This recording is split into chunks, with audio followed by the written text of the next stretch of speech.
দীর্ঘদিন যাবৎ বেহাল অবস্থায় রয়েছে ট্রাফিক পুলিশের ট্রাফিক নিয়ন্ত্রণ ঘর।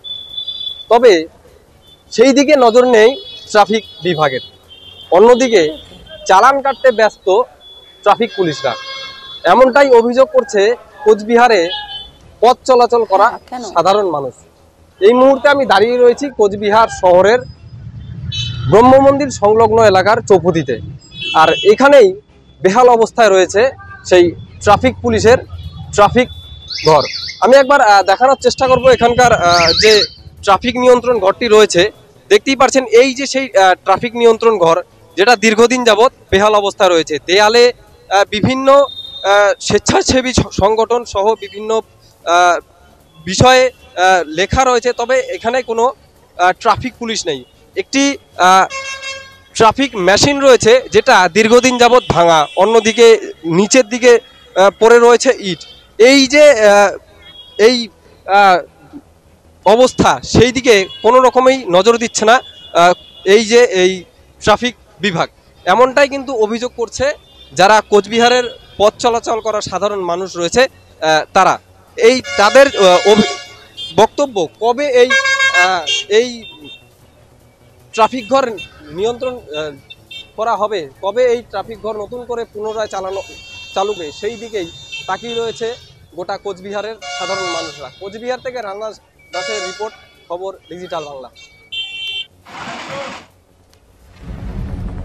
দীর্ঘদিন যাবৎ বেহাল হয়ে রয়েছে ট্রাফিক পুলিশের ট্রাফিক নিয়ন্ত্রণ ঘর, তবে সেদিকে নজর নেই ট্রাফিক পুলিশের বলে অভিযোগ।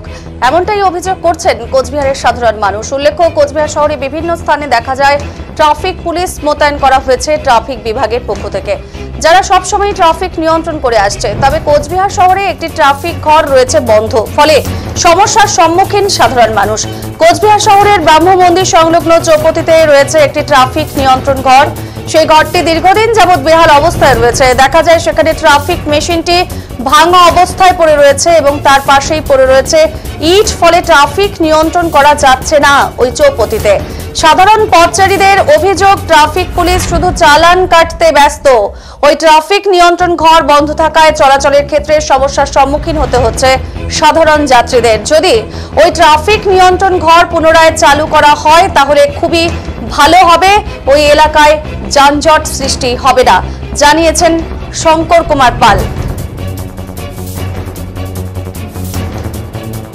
দেখা যাচ্ছে যে দীর্ঘদিন যাবৎ বেহাল, কি বলবেন? অ্যাকচুয়ালি এখানে ট্রাফিকের সমস্যাটা অনেক দিন ধরেই চলছে। যদি এখানে ট্রাফিক নিয়ন্ত্রণ অবস্থাটা ঠিক করে তাহলে পরে সাধারণ যান চলার জন্য সুবিধে, সাধারণ লোকেরও খুব সুবিধা হয়। মানে এই যে দেখা যাচ্ছে ট্রাফিক মাঝে মধ্যে এই ট্রাফিক ধরে, এর থেকে পয়সা নিচ্ছে, এটা নিচ্ছে, চালান কেটে দিচ্ছে, এটা ঠিক নয়। ট্রাফিক থাকলে পরে আমাদের সকলেরই সুবিধা হয়। এরা যদি ট্রাফিকের ব্যবস্থা করে দেয় ইমিডিয়েট, তাহলে পরে সবার জন্যই সুবিধে।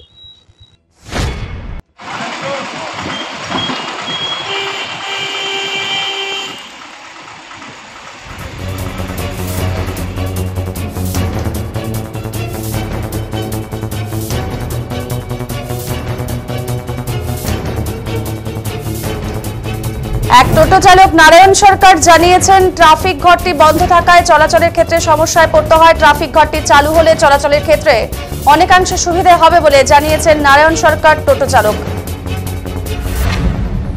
ট্রাফিক ঘরটি দেখা যাচ্ছে দীর্ঘদিন যাবৎ বেহাল হয়ে রয়েছে। এই ট্রাফিক ঘরটা যদি হয় তাহলে কতটা ভালো হবে? ভালো হবে। কতটা অসুবিধা হচ্ছে এই ট্রাফিক না থাকলে ওই অ্যাক্সিডেন্টের ভয়, থাকলে ভালো হবে, অ্যাক্সিডেন্ট হবে না।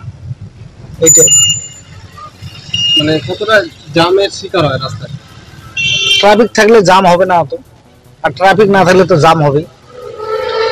মানে কি চাইছেন, মানে তাড়াতাড়ি তৈরি করা হোক? হ্যাঁ, তাড়াতাড়ি তৈরি করা হোক। এই ট্রাফিক পুলিশ আধিকারিক সুরেশ দাস জানিয়েছেন, ইতিমধ্যে ওই ট্রাফিক নিয়ন্ত্রণের ঘরের সংস্কার করা হয়েছে, আর কিছুদিনের মধ্যেই ওই ট্রাফিক নিয়ন্ত্রণ ঘর চালু করা হবে। এই ট্রাফিক ঘরটি নিয়ে অলরেডি ব্যবস্থা নেওয়া হয়েছে। সেটার যে বেহাল অবস্থা ছিল, তার গ্রিল ভাঙা ছিল, সেটা আমরা রিসেন্টলি বেশ কিছুদিন আগেই সেটা মেরামত করে, সেটার যে ওয়ালগুলো ছিল, ছোট গার্ড ওয়ালগুলো, সেটা আমরা মেরামত করে আজকে প্লাস্টারও সম্পন্ন হয়েছে। তো সেটা কার্যকরী করার জন্য আমাদের এই স্টেপগুলো নেওয়া হয়েছে এবং কিছুদিনের মধ্যে আশা করি যে ওখানকার সিগন্যাল যে উদ্দেশ্যে বানানো ছিল ঘরটি, সেই ঘরটি আমরা যতদূর সম্ভব, যত তাড়াতাড়ি সম্ভব সেটা কার্যকরী করব। সাধারণ মানুষ জানাচ্ছে যে দীর্ঘদিন যাবৎ এই যে ঘরটি বেহাল রয়েছে সেদিকে নজর দেয়, কি বলবেন?